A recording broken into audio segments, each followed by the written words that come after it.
Vice chairman প্রার্থী সাংবাদিক সেলিম পারভেজ এর সৌজন্যে আশুগঞ্জের চরসোনারামপুরে প্রীতি ফুটবল ম্যাচ এর ফাইনাল খেলা অনুষ্ঠিত হয়েছে।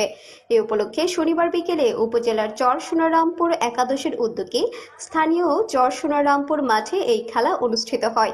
আশুগঞ্জ প্রেস ক্লাবের সাধারণ সম্পাদক সাদেকুল ইসলাম সাচ্চু ও বিশিষ্ট ব্যবসায়ী আফসার নিয়াজ উপস্থিত থেকে খেলাটি উদ্বোধন করেন।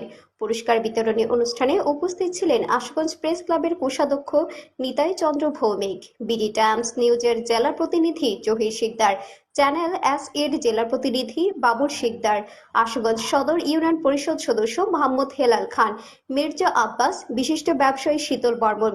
অন্যান্যদের মাঝে উপস্থিত ছিলেন নিরুজ চন্দ্র দাস, মোহাম্মদ জারু মিয়া, বরদ চন্দ্র দাস, মোহাম্মদ তাহের বিয়া, তপন চন্দ্র দাস, বিশিষ্ট ব্যবসায়ী মোহাম্মদ আবির হোসেন, দিলীপ দাস সমর, অর্জুন প্রমুখ। উক্ত প্রীতি ফুটবল ম্যাচে অংশগ্রহণ করেন সওদাগর পাড়া বনাম লোকনাথ পাড়া। খেলায় সওদাগর পাড়া দলের অধিনায়কের দায়িত্বে ছিলেন বাদশা এবং লোকনাথ পাড়া দলের অধিনায়কের দায়িত্বে ছিলেন কাজল।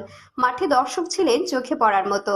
টান টান উত্তেজনায় নির্ধারিত সময়ে উভয় দলই এক এক গোল করলে ট্রাইব্রেকারে সওদাগর পাড়া 4-2 গোলে বিজয় লাভ করেন, চ্যাম্পিয়ন হওয়ার গৌরব অর্জন করেন।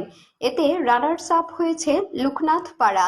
খেলা শেষে চ্যাম্পিয়ন ও রানার আপ খেলোয়াড়দের মাঝে পুরস্কার তুলে দেন অতিথিগণ। খেলায় রেফারির দায়িত্বে ছিলেন সোহেল রানা, ধারাভাষ্যকারের দায়িত্বে ছিলেন মোহাম্মদ শামীম।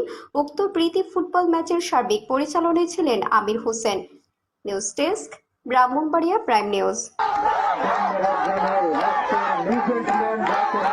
বিশেষ করে আজকের যে দুই দল এখানে প্রতিযোগিতায় অংশগ্রহণ করবে এই প্রীতি ম্যাচটিতে,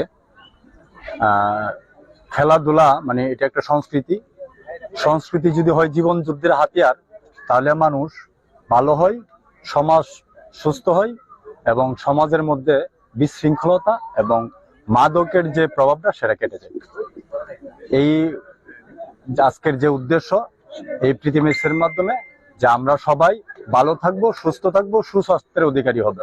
এই 3 জিনিস তোমাদের ভিতরে থাকতে হবে, আর খেলা হবে 30 মিনিট, এর বেশি না।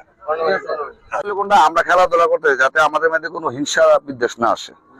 খেলাধুলা হলে মনে আনন্দের বিষয়, খেলাধুলা হলে সুস্বাস্থ্যের বিষয়। খেলাধুলা করলে মন এবং স্বাস্থ্য সব দিক দিয়ে ভালো থাকে। এটাকে আমরা যাতে কোনো প্রতিপক্ষ মানে পক্ষ প্রতিপক্ষ না ভেবে খেলার আইনে আমরা যাতে চলি।